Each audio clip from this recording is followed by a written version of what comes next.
शांति 13/5/2020। मीठे बच्चे, अमृत वेले अपने दूसरे सब संकल्पों को लॉकअप बंद कर एक बाप को प्यार से याद करो। बाप से मीठी मीठी रूह रिहान करो। प्रश्न: तुम बच्चों की हर बात में अर्थ है। अर्थ सहित शब्द कौन बोल सकता है? उत्तर: जो देही अभिमानी है वही हर बोल अर्थ सहित बोल सकता है। बाप तुम्हें संगम पर जो भी सिखलाते हैं वह अर्थ सहित है। देह अभिमान में आकर मनुष्य जो कुछ बोलते हैं वह सब अर्थ के बिना अनर्थ है। उससे कोई फल नहीं निकलता, फायदा नहीं होता। गीत है, नैनहीन को राह दिखाओ प्रभु। ओम शांति। यह सब गीत आदि हैं भक्ति मार्ग के। तुम्हारे लिए गीतों की दरकार नहीं, कोई तकलीफ की बात नहीं। भक्ति मार्ग में तो तकलीफ बहुत है। कितनी रस्म रिवाज चलती है। ब्राह्मण खिलाना, यह करना, तीर्थों आदि पर बहुत कुछ करना होता है। यहाँ आकर सब तकलीफों से छुड़ा देते हैं। इसमें कुछ भी करना नहीं है। मुख से शिव शिव नहीं बोलना है। यह कायदे मुजीब नहीं। इनसे कोई फल नहीं मिलेगा। बाप कहते हैं यह अंदर में समझना है। मैं आत्मा हूँ। बाप ने कहा हमको याद करो। अंतर्मुखी हो, बाप को ही याद करना है। तो बाप प्रतिज्ञा करते हैं तुम्हारे पाप भस्म हो जाएंगे। यह है योग की अग्नि जिससे तुम्हारे विक्रम विनाश हो जाएंगे। फिर तुम वापस चले जाएंगे। हिस्ट्री रिपीट होती है। यह सब अपने साथ बातें करने की युक्तियां हैं। अपने साथ रूह रिहान करते रहो। बाप कहते हैं मैं कल्प कल्प तुमको यह युक्ति बताता हूँ। यह भी जानते हैं धीरे धीरे यह झाड़ वृद्धि को पाएगा। माया का तूफान भी इस समय है, जबकि मैं आकर तुम बच्चों को माया के बंधन से छुड़ाता हूँ। सतयुग में कोई बंधन होता नहीं। यह पुरुषोत्तम युग भी अभी तुमको अर्थ सहित बुद्धि में है। यहाँ हर बात का अर्थ सहित ही है। देह अभिमानी जो बात करेंगे सो अनर्थ। देही अभिमानी जो बात करेंगे अर्थ सहित, उनसे फल निकलेगा। अब भक्ति मार्ग में कितनी डिफिकल्टी होती है समझते हैं। तीर्थ यात्रा करना, यह सब भगवान के पास पहुँचने के रास्ते हैं। परंतु बच्चों ने अब समझा है वापिस कोई एक भी जा नहीं सकता। पहले नंबर में जो विश्व के मालिक लक्ष्मी नारायण थे उनके ही 84 जन्म बता देते हैं। तो फिर और कोई छूट कैसे सकता? सब चक्र में आते हैं तो कृष्ण के लिए कैसे कहेंगे कि वे सदैव कायम है ही। हाँ, कृष्ण का नाम रूप तो चला गया, बाकी आत्मा तो है ही किस न किस रूप में। यह सब बातें बच्चों को बाप ने आकर समझाई हैं। यह पढ़ाई है। स्टूडेंट लाइफ में ध्यान देना है। रोज़ाना टाइम मुकर्रर कर दो अपना चार्ट लिखने का। व्यापारी लोगों को बहुत बंधन रहता है। नौकरी करने वालों पर बंधन नहीं रहता। वह तो अपना काम पूरा किया, खल्लास। व्यापारियों के पास तो कभी ग्राहक आए तो सप्लाई करना पड़े, बुद्धि योग बाहर चला जाता है। तो कोशिश कर, समय निकालना चाहिए। अमृत वेले का समय अच्छा है। उस समय बाहर के विचारों को लॉकअप कर देना चाहिए। कोई भी ख्याल ना आए, बाप की याद रहे, बाप की महिमा में लिख देना चाहिए। बाबा ज्ञान का सागर पतित पावन है। बाबा हमको विश्व का मालिक बनाते हैं। उनकी श्रीमत पर चलना है। सबसे अच्छी मत मिलती है मन मना भव। दूसरा कोई बोल ना सके, कल्प कल्प यह मत मिलती है। तमो प्रधान से सतो प्रधान बनने की। बाप सिर्फ कहते हैं मामेकम याद करो। इसको कहा जाता है वशीकरण मंत्र। अर्थ सहित याद करने से ही खुशी होगी। बाप कहते हैं अव्यभिचारी याद चाहिए। जैसे भक्ति में एक शिव की पूजा अव्यभिचारी है, फिर व्यभिचारी होने से अनेकों की भक्ति करते हैं। पहले थी अदैत्य भक्ति, एक की भक्ति करते थे। ज्ञान भी उस एक का ही सुनना है। तुम बच्चे जिसकी भक्ति करते थे वह स्वयं तुम्हें समझा रहे हैं। मीठे मीठे बच्चे, अभी मैं आया हूँ। यह भक्ति कल्ट अभी पूरा हुआ। तुमने ही पहले पहले एक शिव बाबा का मंदिर बनाया।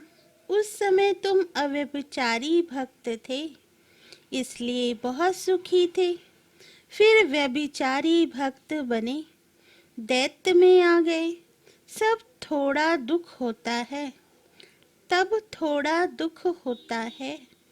एक बाप तो सबको सुख देने वाला है ना।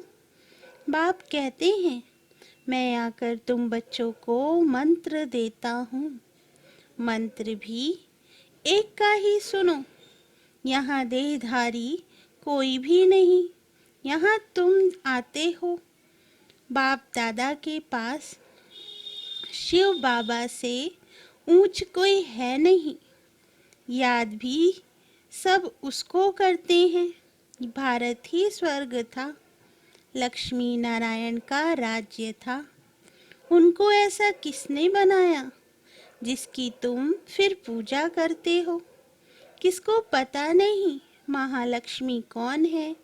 महालक्ष्मी का आगे जन्म कौन सा था? तुम बच्चे जानते हो, वह है जगत अम्बा। तुम सब माताएं हो, वंदे मातरम। सारे जगत पर ही तुम अपना दाव जमाती हो।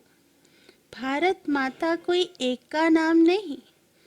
तुम सब शिव से शक्ति लेते हो। योग बल से शक्ति लेने में माया इंटरफेयर करती है। युद्ध में कोई ने अंगूरी लगाई और तुम फंस पड़े हो। यह है ही माया, माया की युद्ध। बाकी कोई कौरव और पांडव की युद्ध है नहीं। उनकी तो आपस में युद्ध है। मनुष्य जब लड़ते हैं तो एक दो गज जमीन के लिए गला काट देते हैं। बाप आकर समझाते हैं यह सब ड्रामा बना हुआ है। राम राज्य, रावण राज्य। अभी तुम बच्चों को यह ज्ञान है कि हम राम राज्य में जाएंगे।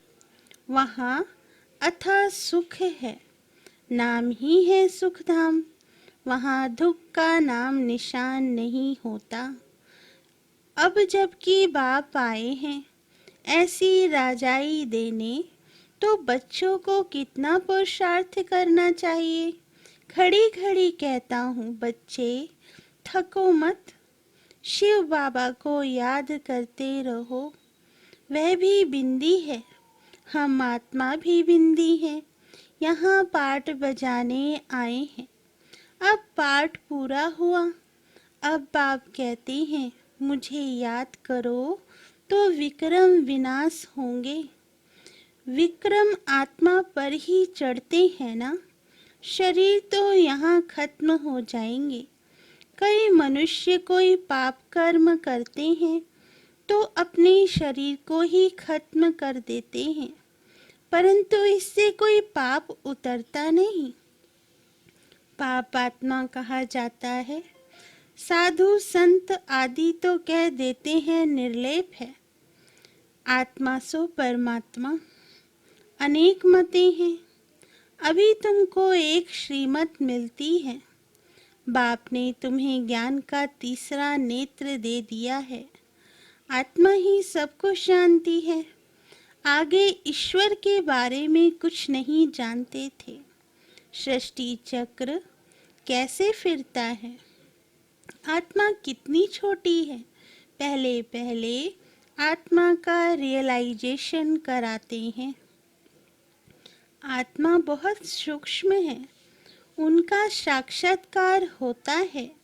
वह सब है भक्ति मार्ग की बातें। ज्ञान की बातें बाप ही समझाते हैं। वह भी भक्ति के बीच में आकर बैठते हैं, बाजू में। यह भी झट समझ लेते हैं। यह सब है नई बातें जो बाप ही बैठकर समझाते हैं।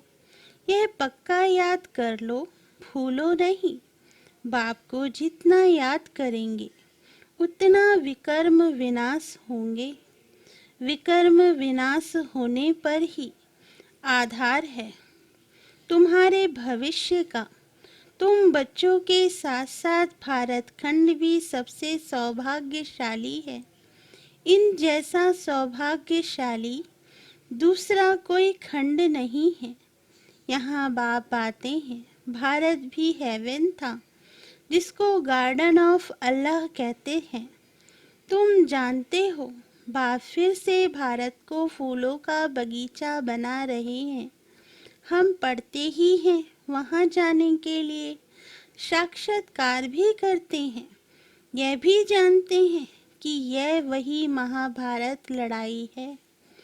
फिर ऐसी लड़ाई कभी लगती नहीं।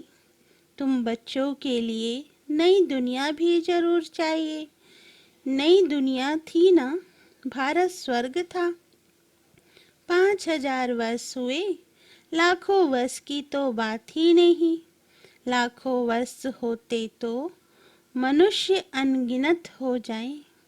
यह कोई की बुद्धि में नहीं बैठता कि इतना हो कैसे सकता, जबकि इतनी आदमशुमारी नहीं है। अभी तुम समझते हो। आज से 5000 वर्ष पहले हम विश्व पर राज्य करते थे और खंड नहीं थे। वे होते हैं बाद में। तुम बच्चों की बुद्धि में यह सब बातें हैं और किसकी बुद्धि में बिल्कुल नहीं। थोड़ा भी इशारा दो तो समझ जाए। बात तो बरोबर है। हमारे पहले जरूर कोई धर्म था। अभी हमारे पहले जरूर कोई धर्म था।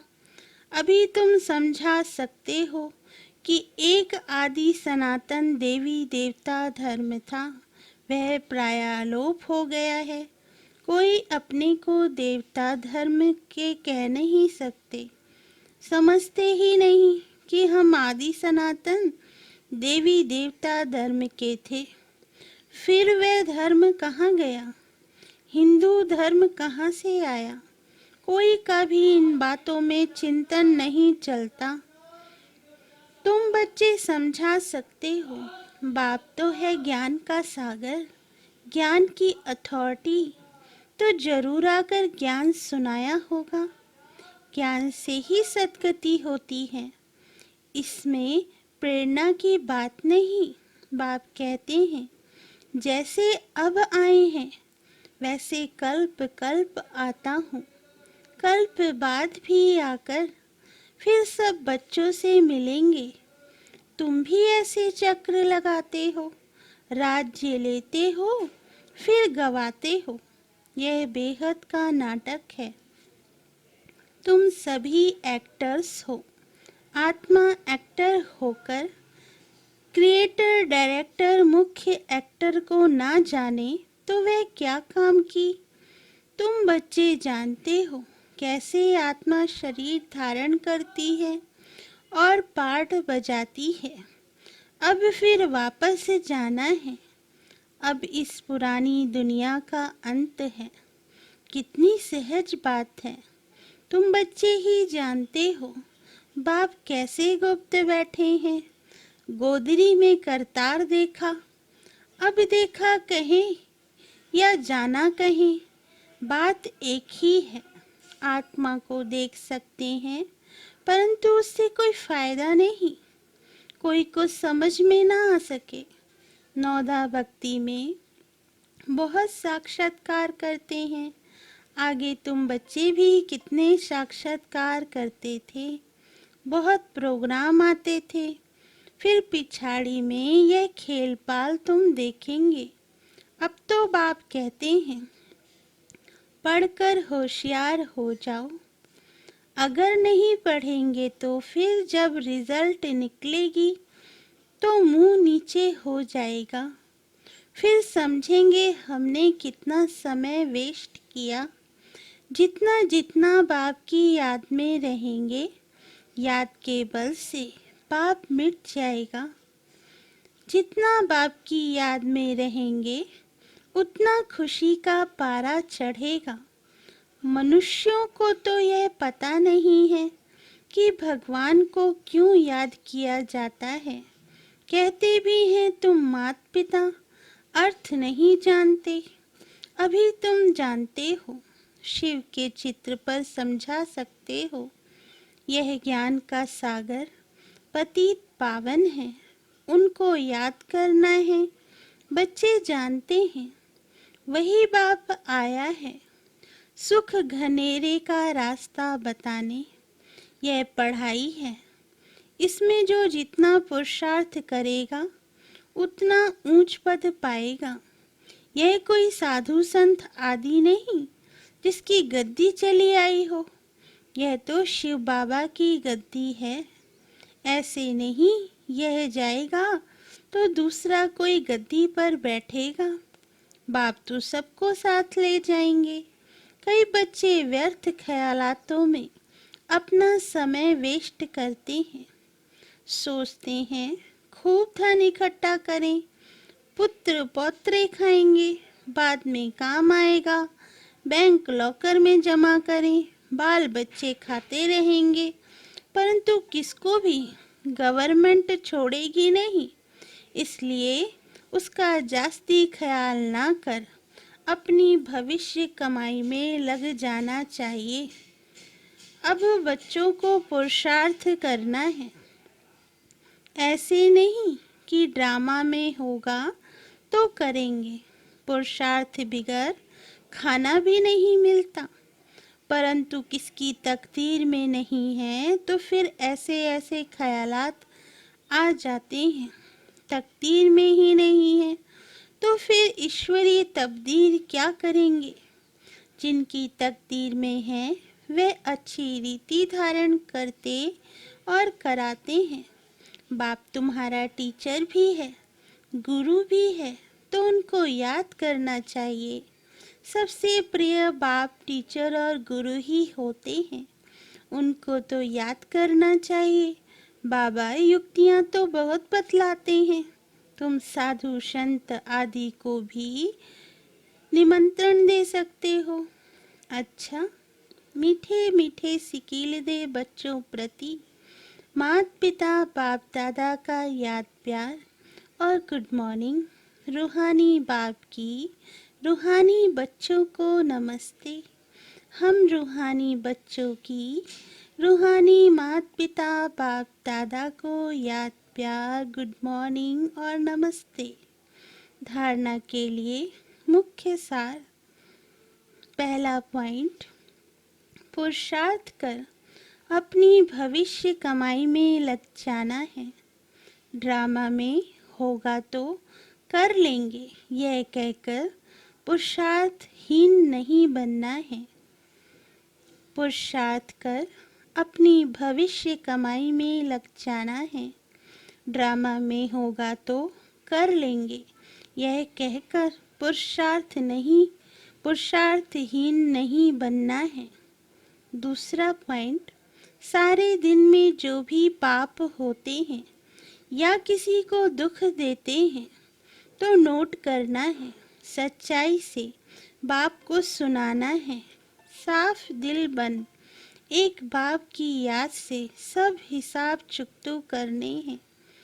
सारे दिन में जो भी पाप होते हैं या किसी को दुख देते हैं तो नोट करना है, सच्चाई से बाप को सुनाना है।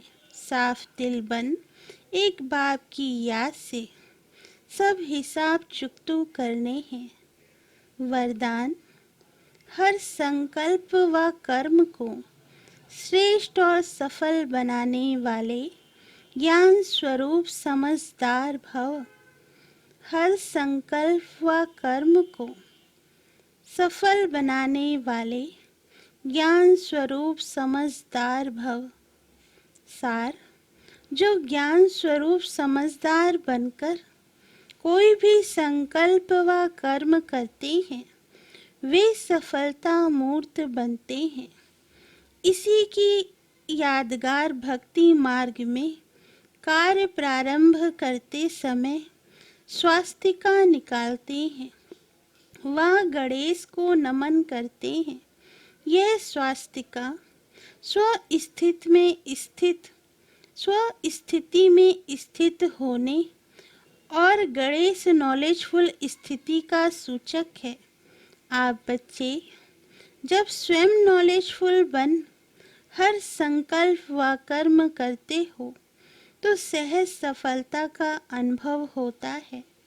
स्लोगन, ब्राह्मण जीवन की विशेषता है खुशी, इसलिए खुशी का दान करते चलो। ब्राह्मण जीवन की विशेषता है खुशी, इसलिए खुशी का दान करते चलो। अच्छा, ओम शांति।